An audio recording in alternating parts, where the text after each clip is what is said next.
shko tek ushqimet, ku të pëlqen më shumë? Cilat janë vendet ku ndihesh më?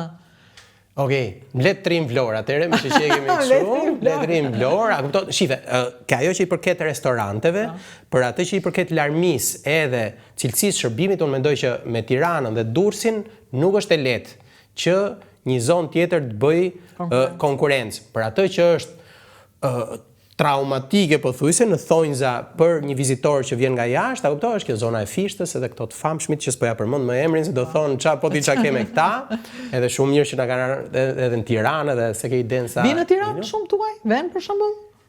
Këtu te projekti i ri, ajo u hap në Krishtlindje, edhe aty ka plot huaj, un jam çun lagje aty dhe kaloj gjithkohon etj, jam çun shtëpi gjithashtu me ato, jam shok, edhe jam kurioz, as nuk kam dyshim që do kemi kështu nga këto radhat kilometrike fenomenale, tash që fillon sezoni, që duhet të shpërthej diku mas pashkve, besoj, edhe patjetër. Pastaj, në qoftë se ti më lejon, më le të kthehem në Vlorë, edhe un kam pas rastin në 2 raste që të punoj për media tuaja, ka qenë Arte TV, për shkakun që ka një emision që i thon Cuisine du Terroir, erdhi kjo producentja nga Berlini, këta merreshin vetëm ekskluzivisht Arte i kishte i pagon që të bëjnë vetëm këtë emision, që është ushqim, le të themi, kuzhina e tokës. Edhe unë shëtita, po të them, të betohem, Shqipëri si kemi rënë në formë tete rreth e qark dhe i kam tregu aq shumë opsione, shumë të mira etj. Kësaj ngeli mendja te Sofo dhe Dhurata Daupaj nga tragjasi i vjetër, tragjasi i rënuar sipër që ti e njeh, edhe ata janë barinj, Sofo ka qenë bari, brez mbas brezi, ka bërë këtë jetën e famshme etj. Edhe producentes gjermane, aty ngeli mendja. E njëjta gjë më ka ndodhur me Financial Times, me The Guardian, domethënë janë 3-4 raste që mes të tjerash unë i kam tregu shumë gjëra, Sofo dhe Dhurata, për atë mënyrën e jetesës që është kaq afër asaj që i thon i qëndrueshëm, sustainable, a kuptoj që është me çfarë t'jep sezoni, ç'a t'jep toka, ç'a t'jep natyra, Sofo me atë urtësinë, thjeshtësinë, mençurinë e një ç'a të them, a kuptoj, s'di si t'ia vë emrin, po një mrekulli me atë fyllin që ai e luan në fund të një vakti në darkat, me ato kasollet me bazë guri, me dysheme druri dhe me kasht orikumi që ata i ndërtuan në para pak vitesh, ku kam pas edhe unë pak gisht, le të themi, për t'i frymzuar, edhe magji. Ai vendi është magji. Netët, domethënë këshilloj fort që aty të flihet natën, edhe përveç këtij ushqimit që edhe dhive që rriten të rrethuara me ujq, edhe me natyrë të egër etj, domethënë të bëhet ajo nata aty ku ti në distancë dhe asnjë lloj frige, as nga ujku, as nga çakalli, këto koret e çakeve që dëgjohen aty në tragjas, kështu, domethënë është gjëja më normale etj. Domethënë ti je në një vend kaq të rehatshëm, ato çarçafët që kërcasin, të bardh bor edhe të pastër akull, njësoj si ti je ke Rogneri apo te Sheratoni apo ku duash ti, edhe këtë domethënë eksperiencën që ti ke me natyrën është e jashtëzakonshme. Se çfarë ata dinë të sjellin, domethënë, se për ushqim këtu ka shumë konkurrencë. Shqipëria është, mua më rezulton që në këtë pjesë të Adriatikut është kampioni i ushqimit. Përballë kemi këto konkurrentët italian, po këtej unë zgjej konkurrencë të çfarë ton duaj për shembull?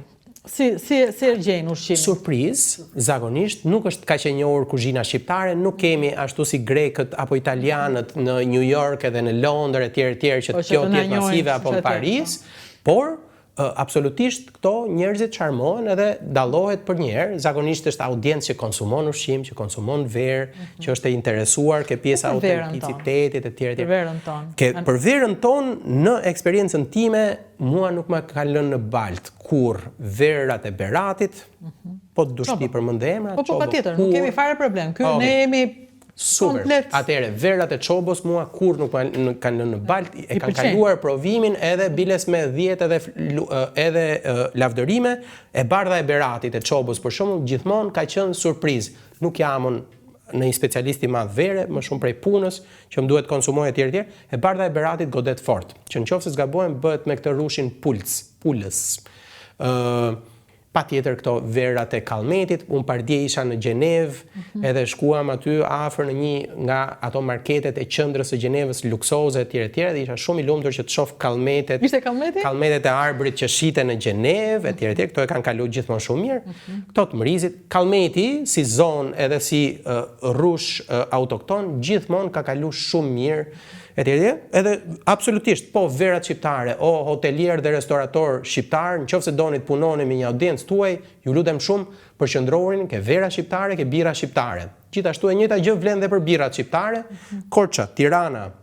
Pastaj këto birat e reja që kanë dalë, që janë artizanale, Pani, për shembull Pani kalon shumë mirë. Ç'ka bira? Është një birë e re, ju e keni këtu fqinj me studiot, kanë edhe, domethënë është një projekt që po ngrihet, janë 4-5 zotrinj që kanë bërë dhe ata puzzle-in e vet dhe secili sjell atë know-how-n e vet te ky projekt, edhe është një birë e re shqiptare me 4-5 le të themi zgjedhje që vjen zakonisht në shishe, edhe që është një birë që e kalon shumë mirë provimin, bira e gjyshit, kërkoj falje që si përmend gjithë, po absolutisht po, Ukën e famshëm, më lejo të rikthehem ke verat, absolutisht gjithmonë me Ukën kemi kalu shumë mirë. Ku jemi këtu? Patjetër Nurellarët, patjetër këto. Ky është në Leskovik, edhe është Shelegur, i themi kësaj zonës, është një liçen i vogël, është artificial, edhe ky është Gent Shkullaku, që e përmendëm pak më parë, është një udhëtim i para 2 viteve.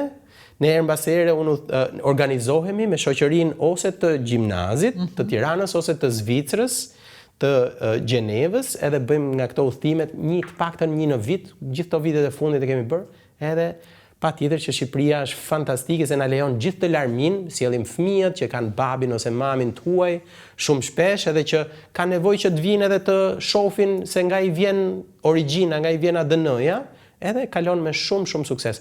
Shumë zonë e bukur ajo, me ushqim fantastik edhe e pastër. Dhe nuk e ka marrë dot bumin që unë prisja, kam kohë që e pres. Në ca raste e di, ky bumi nuk është e thënë që të jetë patjetër. Do të thënë, ç'a ndodh që ajo logjistika që është aty e mikpritjes të jetë e zënë, të punoj sa më shumë në verë edhe në dimër, mos harrojmë vjeshta dhe pranvera vjeshta dhe pranvera në perceptimin tim dhe eksperiencën time janë të garantuara, edhe shiten shumë mirë. Shqipëria nuk ka pas verë në sektorin e turizmit. Mendoj që dhe kolegët që janë në këtë sektor përpara meje, mendoj që ma konfirmojnë që nuk ka pas turizëm plazhi. Kjo është një histori e 10 viteve të fundit, 12 viteve të fundit, ka kompani shqiptare që kanë punu shumë fort te kjo pjesë, kanë lobuar fort edhe kanë bërë një punë fantastike në këtë pikpamje. Durrësin, kur vajta për të parë unë te Fafa, për shembull, se do t'i përmendim të gjithë. Vajta për një emision, po unë nuk e dija ku po shkoja. Dhe jam habituar zakonisht, sepse ato pishinën kishte vetëm të huaj. Do thënë, ai ishte një oazë të huaj normalisht. Dhe tani të flasësh, të pyesësh atje, ata e prenotojnë për festat e tyre, për ritritet. Është infrastrukturë, si më thënë, që ata e kanë të zënë gjithkohës. Dhe kjo është e habitshme. Tani nuk është më e habitshme, po dikur jam habituar pafund. Dhe unë mendoja këtë, po në Durrës, këtu shërmuj, këtu shikon vetëm ndërtesa. Ata shohin gjëra që ne nuk i shohim dhe sa mirë që i kanë parë. Fat. Ekipe fantastike kanë punuar njerëzit, janë sakatuar në punë. Ekipi i Fafës edhe plot nga kolegët e tjerë, po kanë punu, kanë derë djersën e bardhë, edhe vazhdojnë edhe s'ka kjo puna, po i hyre, pastaj kjo s'ka më fund. Zdelma. Edhe absolutisht janë për tu mbështetur, për t'i inkurajuar, për t'i ndetë afër. Edhe pastaj po duam ne se ka këtu qasje, jo po turizmi masiv, jo po turizmi elitar, jo po kështu e pa ashtu. Domethënë, ç'a shpresoj që do arrim neve si audiencë, si le të themi kohë etj që të fillojmë edhe ta hapim çik mendjen,